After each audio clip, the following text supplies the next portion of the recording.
Good morning students. आज का हमारा टॉपिक है relation between electric field intensity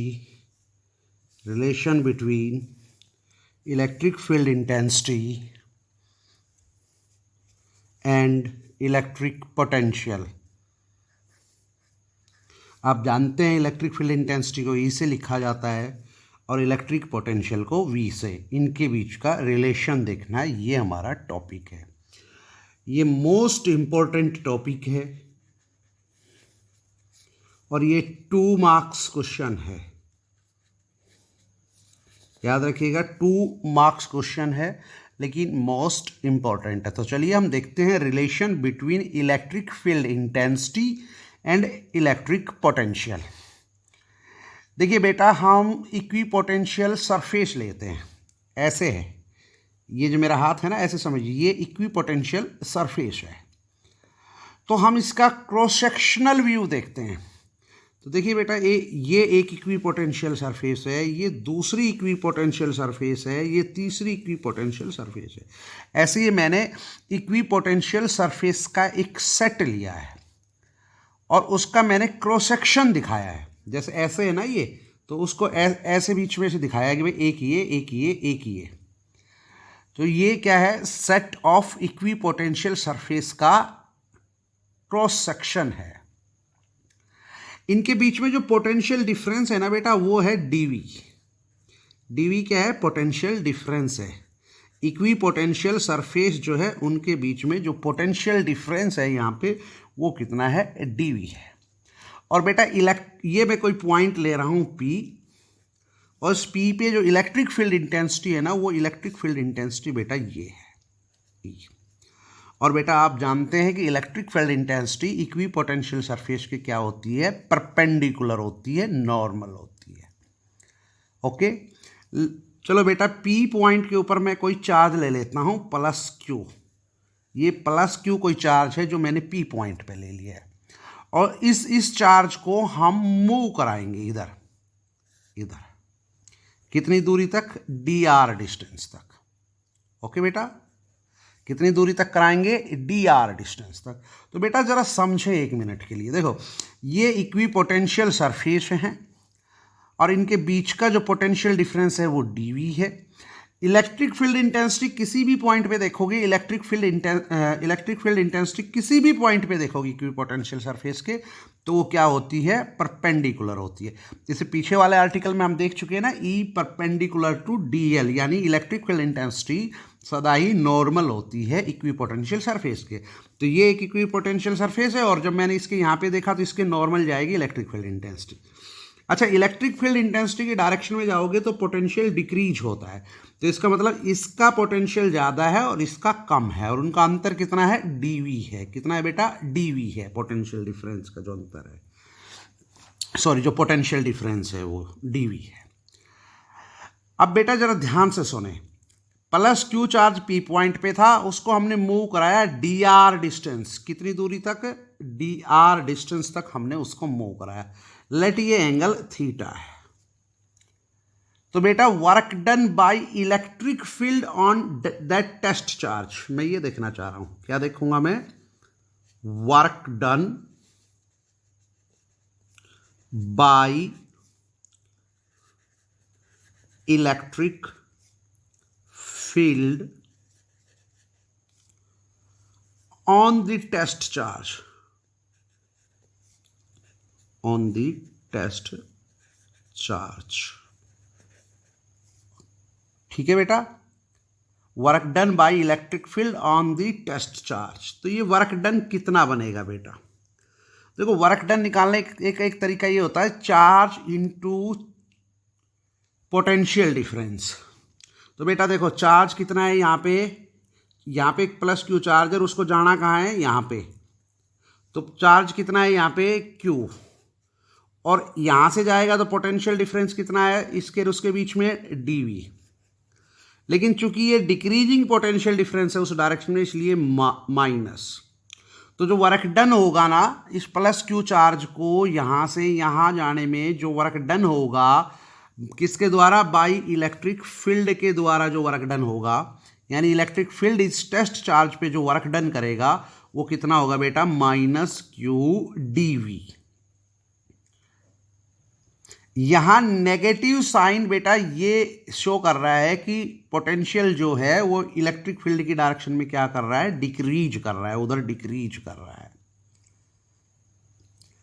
बेटा वर्क डन दूसरे तरीके से भी निकाल सकते हैं, आल्सो वर्क डन। तो वर्क डन निकालने का फार्मूला ये भी तो है ना, फोर्स इनटू डिस्प्लेसमेंट। इसके ऊपर जो भी फोर्स लग रहा है, मान लेते हैं चलो एफ फोर्स लग रहा है, डॉट, और डिस्प्लेसमेंट यहां से यहां तक का कितना हुआ, डी आर।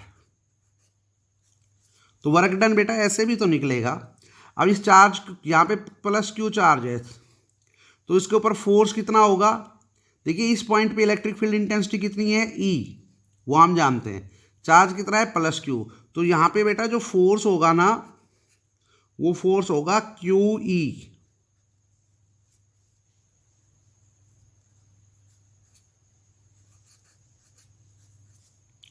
और बेटा इसको ऐसे भी लिख सकते हैं, क्यू ई का मैग्नीट्यूड, डी आर का मैग्नीट्यूड, और डॉट है तो कोस, और ई डी आर के बीच में एंगल, तो देखो ई और डी आर के बीच में एंगल थीटा है तो कोस थीटा।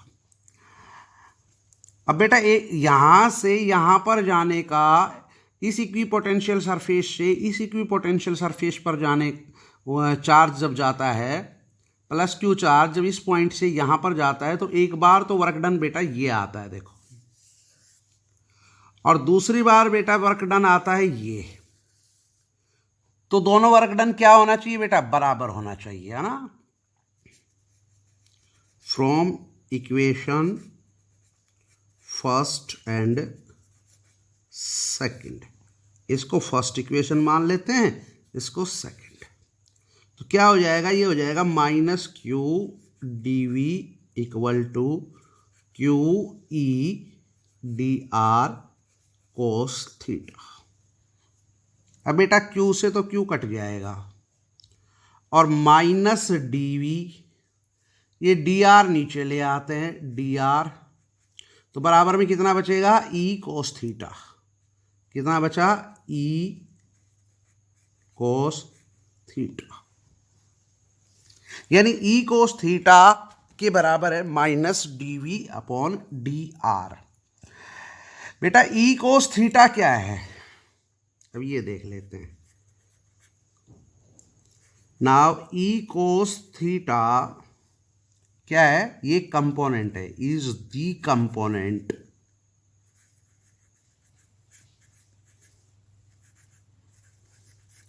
इज द कंपोनेंट, किसका कंपोनेंट है ई कोस थीटा।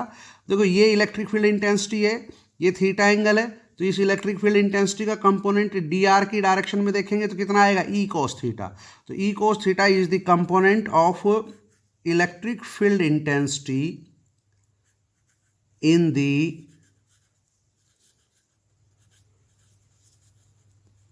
डायरेक्शन ऑफ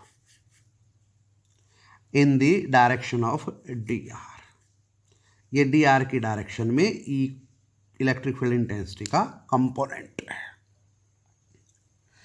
अब बेटा डी आर देख लेते हैं। मान लो डी आर एस एक्सिस के अलोंग है, if d are is along, अब आपका ये डी आर जो है ना, ये मान लेते हैं कि कौन सी एक्सिस के अलोंग है, कोई भी एक्सिस मान लेते हैं, हम एस एक्सिस मान लेते हैं, इज अलोंग एस एक्सिस। तो फिर ई कोस थीटा को क्या लिख सकते हैं कि ई कोस थीटा क्या है, इलेक्ट्रिक फील्ड इंटेंसिटी का कंपोनेंट है एस एक्सिस में। तो फिर हम लिख देंगे इसको, ई कोस थीटा को ई एस। इसका मतलब भी यही है, इलेक्ट्रिक फील्ड इंटेंसिटी का कंपोनेंट इन एक्स डायरेक्शन। और बेटा ये किसके बराबर हुआ, minus d v upon d r. और नेगेटिव साइन यहां पे क्या था वो आपको पता ही है कि डिक्रीजिंग पोटेंशियल को दिखा रहा है। इसका मतलब क्या हुआ,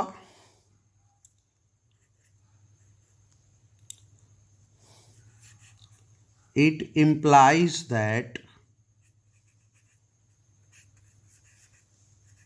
इट इम्प्लाइज दैट, इसका मतलब बेटा ये हुआ कि अगर मैं इससे अब अंदाज़ा लगा रहे, देखो अगर एक्स डायरेक्शन में देखना हो तो E x component of electric field intensity in the x direction, वो किसके बराबर हो जाएगा फिर minus d v upon d x, यानी एक्स डायरेक्शन में जो डिस्प्लेसमेंट होगा वो डी एक्स। इसी तरीके से बेटा आप निकाल सकते हो ई वाई, और ई वाई कितना होगा बेटा, वो हो जाएगा minus d v upon d y. और बेटा सिमिलर तरीके से आप निकाल सकते हो ई जेड, और वो होगा minus d v upon d z. कुल मिला के बेटा मैं ये लिख सकता हूं कि magnitude of electric field intensity, इन सब को देखते हुए, क्लियर, ये इलेक्ट्रिक फील्ड इंटेंसिटी है, ये हो गया इसका मैग्नीट्यूड।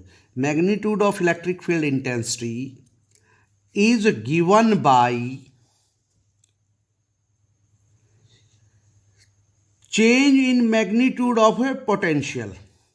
देखिए बेटा ये पोटेंशियल है, ये चेंज इन पोटेंशियल है, और अगर ये लगा देता हूं तो ये क्या है, change in magnitude of a potential. आपको समझ में आ रहा है ना मैं क्या बोलना चाह रहा हूं? मैं बोल रहा हूं magnitude of electric field intensity is given by change in magnitude of potential per unit displacement. और डिस्प्लेसमेंट क्या है, नॉर्मल टू इक्विपोटेंशियल सरफेस, ये जो सरफेस है इसके normal to equipotential surface at that point. हालांकि वहां पे नॉर्मल नहीं दिखाया है हमने, ये भी ध्यान देना, पर ओवरऑल बाद में लिख रहा हूं मैं क्या, normal to equipotential surface at that point. और बेटा इस चीज को हम क्या बोलते हैं जरा देखें, माइनस तो रहेगा, और ये d v upon d r है ना, magnitude of d v upon d r, इसको बोलते हैं पोटेंशियल ग्रेडियंट। क्या बोलते हैं बेटा, पोटेंशियल ग्रेडियंट, यानी d v upon d r क्या है, पोटेंशियल ग्रेडियंट। तो आप बेटा समझ गए होंगे कि मैंने क्या बोला है। फाइनल रिजल्ट ध्यान रखिएगा, magnitude of electric field intensity is given by change in magnitude of a potential per unit displacement. और डिस्प्लेसमेंट कैसा है, normal to equipotential surface at that point. Okay बेटा।